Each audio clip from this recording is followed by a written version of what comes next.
I am continuing my reading. What I'm doing in this series is to read through the entire standard works of the Church of Jesus Christ of Latter-day Saints. This consists of the Bible, the Book of Mormon, the Doctrine and Covenants, and the Pearl of Great Price. I am reading in a chronological order of events, not according to publication or volume, so I will be skipping around a bit as I move along. So in the last video we read the first half of chapter 51 in Jeremiah, and it is largely a prophecy of the destruction of the wicked in the last days, using the destruction of Babylon as a type for the destruction of the wicked. So Babylon will be destroyed, completely annihilated, and in the same manner, in the last days, Israel will rise up and the wicked will be destroyed. And all of this because they persecute Israel. So we pick this up in verse 36. Therefore thus saith the Lord, Behold, I will plead thy cause, to take vengeance for thee, and I will dry up her sea, and make her springs dry.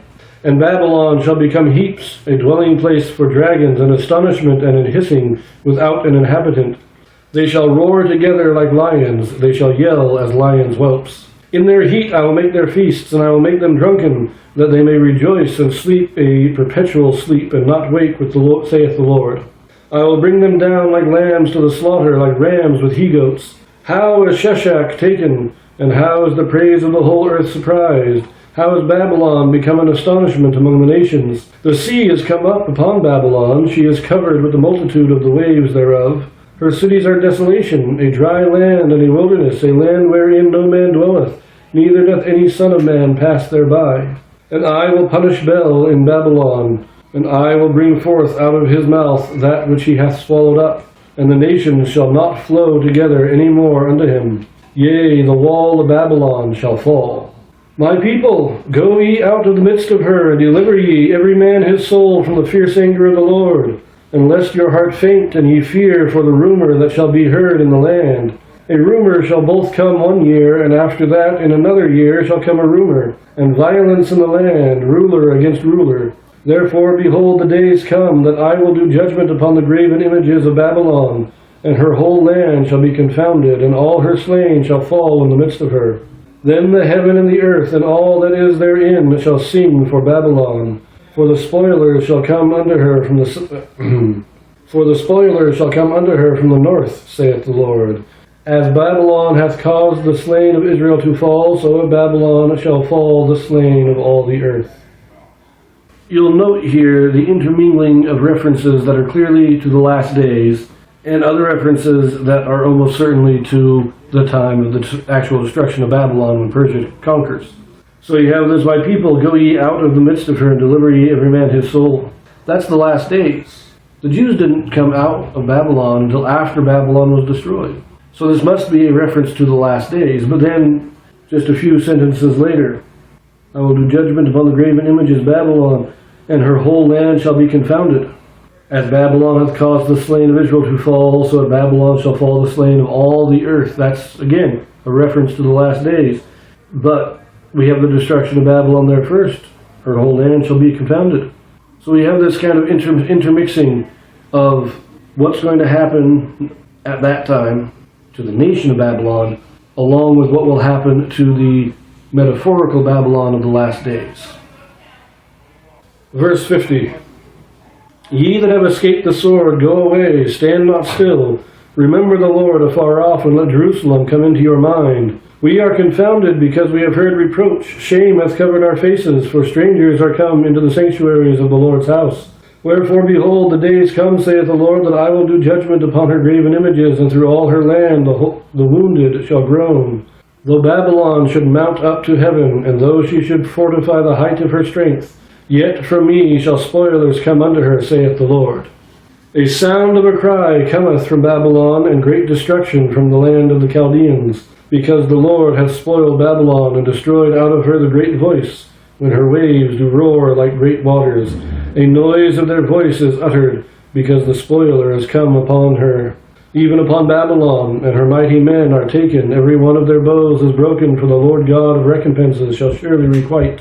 And I will make drunk her princes, and her wise men, her captains, and her rulers, and her mighty men, and they shall sleep a perpetual sleep, and not wake, saith the King, whose name is the Lord of hosts. Thus saith the Lord of hosts, the broad walls of Babylon shall be utterly broken, and her high gates shall be burned with fire, and the people shall labor in vain, and the folk in the fire, and they shall be weary. So again, we have this almost certainly some description of the destruction of Babylon when Persia conquered, but blended again with the metaphors of the destruction of the wicked in the last days. And trying to parse out which parts are for the nation of Babylon, which parts are for the last days, is kind of pointless, because all of it, this is one of those dual meaning prophecies, dual prophecies.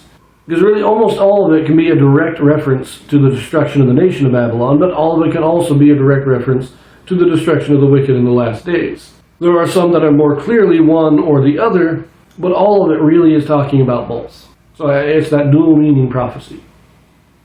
We do have a few extra verses here, so let us finish this out. Verse 59.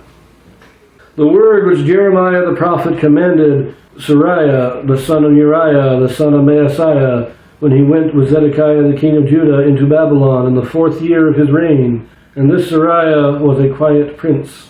So Jeremiah wrote in a book all the evil that should come upon Babylon, even all these words that are written against Babylon. And Jeremiah said to Seraiah, When thou comest to Babylon, and shalt see, and shalt read all these words, then shalt thou say, O Lord, thou hast spoken against this place, to cut it off, that none shall remain in it, neither man nor beast, but that it shall be desolate forever. And it shall be, when thou hast made an end of reading this book, that thou shalt bind a stone to it, and cast it into the midst of the Euphrates.